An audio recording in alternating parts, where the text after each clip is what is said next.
Joshua Kato omukozi wa Vision Group ne Charles Oganga ngono yakulira ekibiina ekigatta abalimi n'abalunzi mu ggwanga ekya Uganda National Farmers baweereddwa ebirabo okuva mu kitongole ky'emmere eky'amawanga amagatte ekya Food and Agriculture Organization nga kino amakanda kigasimba mu Italy. Basimbiddwa olw'okusettofaali mu kutumbula ebyobulimi n'obulunzi ekintu kye bagamba nti kiyambye okugobenjera mu bantu. Omukolo gw'okubasimba gubadde ku kitebe kya FAO ku Buganda Road mu Kampala nga bajaguza emyaka 7 mu buweereza. For commemoration of 70 years of FAO. So congratulations, Joshua. Joshua Kato yawandiika omuko gwa Harvest Money mu lupapula New Vision nga guno gukwata ku byabulimi. Ono yeebazizza aba FAO olw'okusiima byakola bw'atyo n'asaba bannamawulire okubeera bagumiikiriza ate beezuule olwo batuuke ku buwanguzi. Bakubiriza kusaayo omwoyo nakwagala kye bakola kubanga nze mawulire maze mu myaka naye mpangise kukintu naye okusiimibwa kwefunye nga mpata kulira obulungi naye sikufuna amakulu.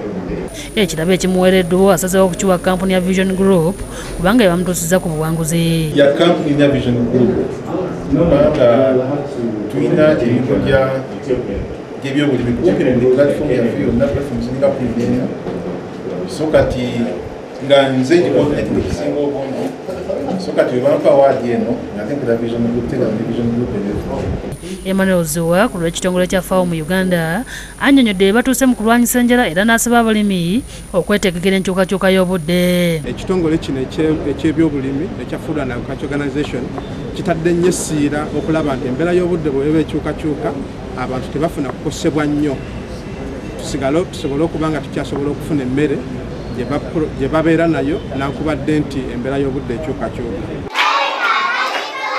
Ate omukungaanyi w'akatabo ka Toto Magazine nga kano kafulumirwa olupapula New Vision nga ye Jovita Arjuna akubiriza abazadde okugula olupapula New Vision buli Lwakusatu ne Sande okusobola okufunira abaana akatabo kano. Kalimu ebintu bingi ebiyigiriza abaana, mulimu okusoma, mulimu okupaintinga, mulimu okunoonya ebigambo. Mu kunoonyamu ebigambo obwongo bwabwe butuba tugezaako obuchallenginga omwana amanya okusoma ekigambo n'asobola okukinoonya nga wakikwesa awantu n'akifuna.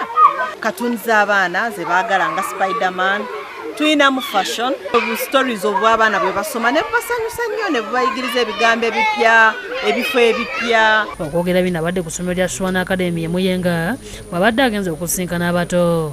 Abasomesa ku ssomero lino basiimye emirimu egikolebwa kampuni ya Vision Group ngeno yeetwala ne Bukedde Family. Antwala omukisa guno okwebaza aba New Vision abakolera akatabo kano akatoto kalimu bingi nnyo ebiyigiriza abaana baffe.